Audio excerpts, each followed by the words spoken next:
সব ভাই লোক কি অবস্থা? কিরে, তোর তো কোনো খোঁজ খবরই নেই। খোঁজ খবর দিয়ে কি করবি? আচ্ছা গিটারটা রাখতো, বাবা টাকা পাঠিয়েছে, আমি টাকাটা উঠে আসি। সাবধানে রাখিস। দেখ, এখনো বাপেটে খায় আর গিটার নিয়ে ঘুরঘুর করে। মানলাম ওর ভয়েসটা ভালো, তাই বলে সবারই দিয়ে তো সবকিছু হয় না ভাই। তুইও তো তোর বাপের টাকা খাস, তুই কি চিপসস? হুদাই মানুষের নামে পিছে কথা বলস।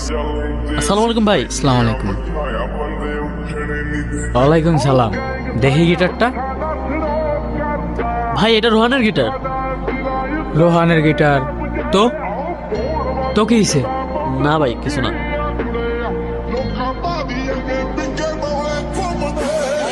হে যা, ছিঁড়ে গেল তো। ভাই এটা কি করলেন? তোর তোর রোহান রে কইস এই গিটারের তার যেমন ছিঁড়ছি না, তোর রোহান রে ধরলেও না এমন করে ছিঁড়েলাম। চোস